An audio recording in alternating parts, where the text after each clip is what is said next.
পৃথিবী বসে বলে আর এদিকে জায়গা নেই।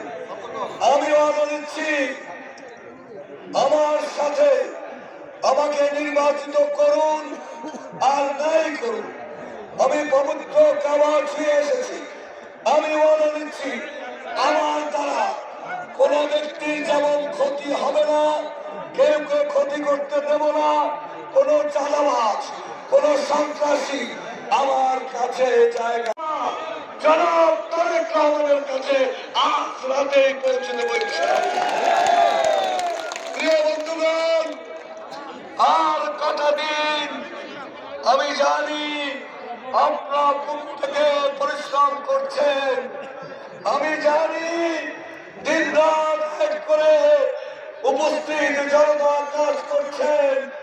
অবহেলিত এই পিরোজপুরকে ওই সন্ত্রাস মুক্ত এবং উন্নয়নের রোল মডেল তৈরি করতে রাস্তাঘাটের আজকে যে অবস্থা, এখান থেকে দীর্ঘা অথবা যে কোনো অঞ্চলে আমরা যদি বছরের শুরুতে আপনার জন্য একটি রোল নির্ধারণ করা হবে।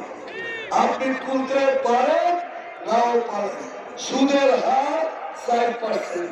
অবশ্যই একদল বলে আমরা সুদ খাই, কিন্তু প্রার্থী নিজে ফিক্সড ডিপোজিট করেছে 10 লক্ষ টাকা তিনি ঘোষণা দিয়েছেন, মাত্র 4%।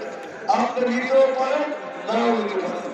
যে জমিটি ব্যক্তি এদেশের মুক্তিযুদ্ধের চেতনায় বিশ্বাস করে না, তারা আমার বাংলাদেশে উড়ন্ত সকল সঞ্চয় করতে চায় বাংলার পতাকা।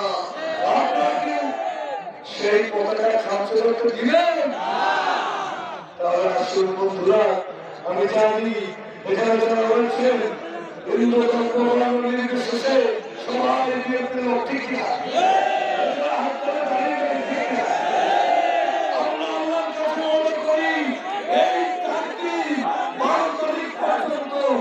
আমরা ঘরে ঘরে যাবো,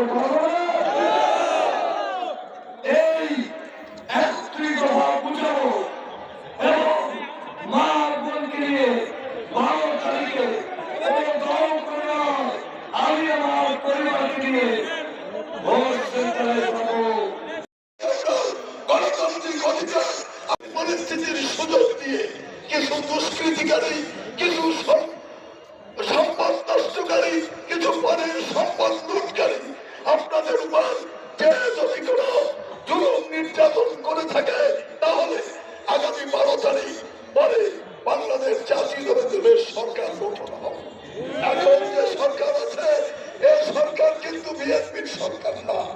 এই সরকার হলো এই যে বিএনপি, জামাত, জাতীয় পার্টি, এনসিপি এদের সম্মিলিত অধিকারের কারণে সম্মতিতে এই সরকার পরিচালিত হচ্ছে।